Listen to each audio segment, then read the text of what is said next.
வணக்கம் மக்களே! இன்னைக்கு நம்ம வீடியோல எத பத்தி பார்க்க போறோம்னா, இல்லம் தேடி கல்வி திட்டத்த பத்தி ஒரு புது அப்டேட் வந்திருக்கு. அத பத்தி தான் நம்ம பார்க்க போறோம். அப்புறம் நெறைய பேர் என்ன சொல்றாங்கன்னா, டிவிகே கவர்மெண்ட் இல்லம் தேடி கல்வி திட்டத்த நிறுத்த போறாங்க. வாலண்டரீஸ் எல்லாம் அப்படியே இது பண்ண போறாங்க. அவங்களுக்கு ஒரு ஒரு ஜாபோ, ஒரு பெனிஃபிட்ஸும் குடுக்காம, அவங்க இதுவரைக்கும் செஞ்ச சேவைக்கு ஒண்ணுமே பண்ணாம அவங்க அப்படியே நிறுத்த போறாங்க. அதனால தான் அங்க ப்ரொடெஸ்ட்லாம் நடக்குது. அப்புறம் ஒரு பக்கம் என்ன சொல்கிறாங்கன்னா, இல்லம் தேடி கல்வி திட்டம் இன்னும் சூப்பராக ஆக்க போகிறாங்க. ஐ மீன் நெக்ஸ்ட் லெவலுக்கும் ப்ளஸ் வாலண்டியர்ஸ்க்கு டீச்சர் ஜாப் கொடுக்க போகிறாங்க அப்படின்னு சொல்லி ஒரு பக்கம் சொல்லிட்டு இருக்காங்க. இது ரெண்டுத்தில் எது உண்மை? அப்புறம் உண்மையாக என்ன தான் நடந்துட்டு இருக்குது? அதை பற்றி தான் நம்ம இந்த வீடியோவில் நம்ம பார்க்க போகிறோம். அதுக்கு முன்னாடி நம்ம சேனல் இப்போ தான் ஃபஸ்ட் டைம் பார்க்குறீங்கன்னா இந்த வீடியோ லைக் பண்ணிட்டு நம்ம சேனலை சப்ஸ்கிரைப் பண்ணிடுங்க. சரி, வாங்க வீடியோக்குள்ளே போகலாம். இல்லம் தேடி கல்வி திட்டத்தை நிறுத்த போகிறாங்களாம். வாலண்டியர்ஸ்க்கு வேலை இல்லாமல் போகுதா? கவர்மெண்ட் இந்த திட்டத்தை முழுசாக எடுக்க போதா? இது எல்லாமே இந்த இந்த ஒரு ஒரு மந்த்தா டிவிகே கவர்மெண்ட் வந்ததுலேருந்து சோசியல் மீடியாவில், வாட்ஸ்அப் குரூப்ஸில், ஃபேஸ்புக்கில், யூடியூப்பில் எங்கே பார்த்தாலும் இதை பற்றி தான் பேசிக்கிட்டே இருக்காங்க. ஏன்னா, ஒரு சில இடத்துல உண்மையாகவே நிறுத்தப்பட்டிருக்கு சில பேருக்குலாம். அப்புறம் ஒரு சில இடத்துல என்ன சொல்லப்பட்டிருக்குன்னா, நாங்கள் அதான் இது ஒரு ரூமர்ஸாக பரவி இருந்திருக்கு. ஐ மீன் இல்லம் தேடி கல்வி திட்டத்தை நிறுத்த போகிறாங்க. உங்களுக்கு வாலண்டியர்ஸ்லாம் ஒன்றுமே செய்யாமல் அவங்க அப்படியே இது பண்ண போகிறாங்கன்னு சொல்லி கிளம்பி வந்திருக்கு. அண்ட் ஒரு சில இடத்துல உண்மையாகவே நிறுத்தப்பட்டிருக்கு. அதே சமயத்தில் ஒரு சில இடத்துல இன்னும் இந்த திட்டம் நடந்துகிட்டு இருக்குன்னு நம்ம கேள்விப்படுறோம். இப்படி நிறைய தகவல் பரவுது. இதை பார்த்த உடனே பல பேருக்கு கன்ஃபியூஷன் வந்துருச்சு. ஏன்னா பர்ட்டிகுலராக இந்த திட்டத்தில் ஒர்க் பண்ணுற வாலண்டியர்ஸ்க்கும் அவங்க குடும்பத்துக்கும் இந்த திட்டத்தில் பயன்பெற்ற மாணவர்களுக்கும் பேரண்ட்ஸ்க்கும் நிறைய சந்தேகங்கள் இருக்குது. அதனால் இன்றைக்கி இந்த வீடியோவில் என்ன ரூமு, என்ன போராட்டம், என்ன உண்மைன்னு பார்க்க போகிறோம். மக்களே, முதல்ல இல்லம் தேடி கல்வி திட்டம்னா என்னன்னு கொஞ்சம் ஞாபகப்படுத்துற மாதிரி நான் சொல்கிறேன். கொரோனா காலத்தில் ஸ்கூல்ஸ் ரொம்ப நாள் மூடப்பட்டதுனால மாணவர்கள் படிப்பெல்லாம் கொஞ்சம் விட்டுட்டு அவங்க ஸ்கூல்லாம் ட்ராப் அவுட் ஆகிறதுக்குலாம் வாய்ப்பு நிறைய இருந்துப்பட்டிருக்கு. அதனால ஸ்டூடெண்ட்ஸ்க்கு படிப்பு மிஸ் ஆகக்கூடாதுன்னு அப்போ ஸ்டாலின் சாரோட government I mean DMK government இல்லம் தேடி கல்வி திட்டம்னு ஆரம்பிச்சு. இந்த திட்டத்தில் வாலண்டியர்ஸ் ஸ்டூடெண்ட்ஸ்க்கு ஸ்கூல் நேரம் முடிஞ்சதுக்கப்புறம் எக்ஸ்ட்ரா சப்போர்ட் கொடுத்தாங்க. ரீடிங், ரைட்டிங், பேசிக் மேக்ஸு அந்த மாதிரி விஷயம்லாம் ஹெல்ப் பண்ணாங்க.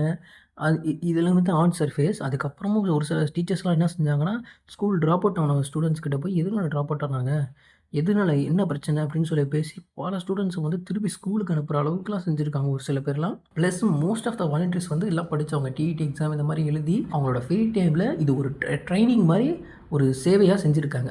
அவங்களுக்கு ஒரு எக்ஸ்பீரியன்ஸாகவும் இருந்திருக்கு, ப்ளஸ் ஒரு நல்லதும் செஞ்சுருக்காங்க.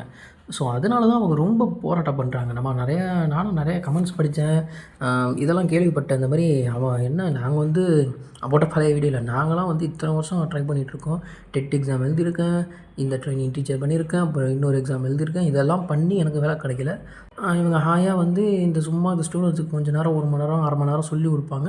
அவங்களுக்கு டீச்சர் ஸ்டாஃப் கொடுக்கணுமா? யாருமே அதாவது படிக்காதவங்க அவங்கலாம் இவங்க என்ன நினச்சிக்கிட்டாங்கன்னா 10th ஸ்டாண்டர்ட் 12th ஸ்டாண்டர்ட் படித்தவங்க தான் இந்த வாலண்டியர்ஸில் இருக்காங்கன்னு நினச்சிக்கிட்டாங்க. ஒரு தவறான தகவல். இது எப்படி நீங்கள் கேள்விப்பட்டீங்கன்னு தெரியல. பட் இருப்பாங்க, இருந்திருக்க வாய்ப்பு இருக்குது. நீங்கள் வேணால் யாரையாவது பார்த்துருக்கலாம். பட் மோஸ்ட் ஆஃப் இந்த போராட்டம் பண்ணுறவங்கலாம் எப்படின்னா ட்ரைனிங் எடுத்தவங்க, படித்தவங்க, அந்த மாதிரி ஆட்கள் தான் இந்த போராட்டம் பண்ணிகிட்டு இருக்கிறது. அவங்க இது மூலியமாவது எப்படியாவது ஒரு ஜாப் கிடச்சிருமோ அப்படின்னு நினச்சி ஒரு நம்பிக்கையில் இருந்தாங்க. அது ஏமாற்றம் அடைந்ததுனால அந்த கோபத்தில் இந்த மாதிரி போராட்டம் நடந்துகிட்ருக்கு. அவங்க இன்னும் நம்ம கோபப்படுத்துகிற மாதிரி எதுவும் சொல்லக்கூடாது தான் என்னோட கோரிக்கை. ஆனால் இது உங்களோட கருத்து நீங்கள் சொல்கிறதுலேயே நிறுத்த போகிறது கிடையாது. இது என்னோட கருத்துங்கிறத நான் சொல்லிக்கிறேன், வேறு ஒன்றும் கிடையாது. இதுதான் இப்போ நடந்துகிட்ருக்குது. இந்த போராட்டமும் இல்லம் தேடி கல்வி திட்டம்னா என்ன, அதில் இருக்க வாலண்டியர்ஸ்லாம் என்ன அப்படின்னு சொல்லி இதுதான் இப்போ நடந்துருக்குது. ஸோ இப்போ நம்ம எதை பற்றி பேச போகிறோம்னா, இல்லம் தேடி கல்வி திட்டம் ஸ்டாப் ஆகிடுச்சா, அதை பற்றி நம்ம பேச போகிறோம். இப்போ வரைக்கும் ஒரு கவர்மெண்ட் ஸ்கீம் க்ளோஸ் பண்ணணுன்னா எந்த ஸ்கீம் வந்தாலும் சரி, கலைஞர் திட்டம், இல்லம் தேடி கல்வி திட்டம், இன்னும் மகளிர் உரிமை தொகை, இந்த மாதிரி எல்லா ஸ்கீமுமே க்ளோஸ் ஆகணும்னா கவர்மெண்ட்லேருந்து அஃபிஷியலாக அவங்க ஆர்டர் போடுவாங்க. இந்த ஸ்கீம் இதோட க்ளோஸ் பண்ணப்படுது அப்படின்னு சொல்லிட்டு ஒரு ஆர்டர் ரிலீஸ் பண்ணுவாங்க.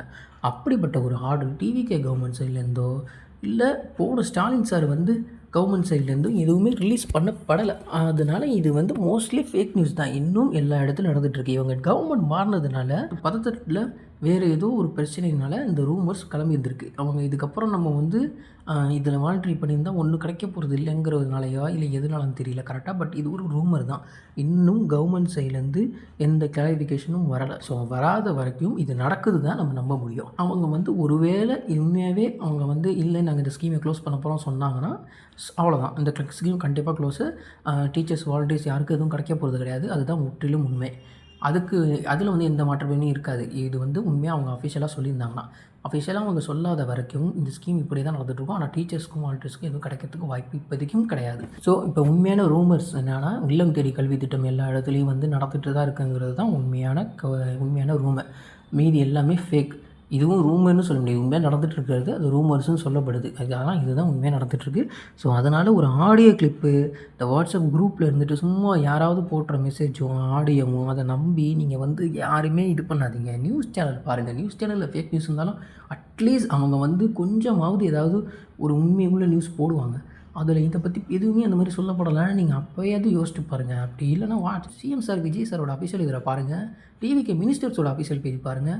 எடுகேஷன் மினிஸ்டர் நம்ம சார் அவர் பேர் என்ன ராஜ்மோகன் சார் அவரோட பேஜை பாருங்கள். அவர் தான் இதில் முக்கியமான ஒரு ஆள் சொல்ல போனால். அவர் சைட்லேருந்து ஏதாவது வந்தால் தான் இது வந்து ஏதாவது நடக்கிறதுக்கு வாய்ப்பு இருக்குது. ஸோ அதனால் முக்கியமாக அவர் பேஜை பாருங்கள். இவங்க யார்கிட்டையும் எதுவுமே வரல. நீங்கள் பதட்டப்படாதீங்க. யாரும் இது பண்ணாதீங்க. இப்போதைக்கு அஃபிஷியலாக எதுவும் வரல. ஸோ இதுதான் என்னோட கருத்து. உங்கள் கருத்து என்னென்னு கமெண்ட் செக்ஷனில் சொல்லுங்கள்.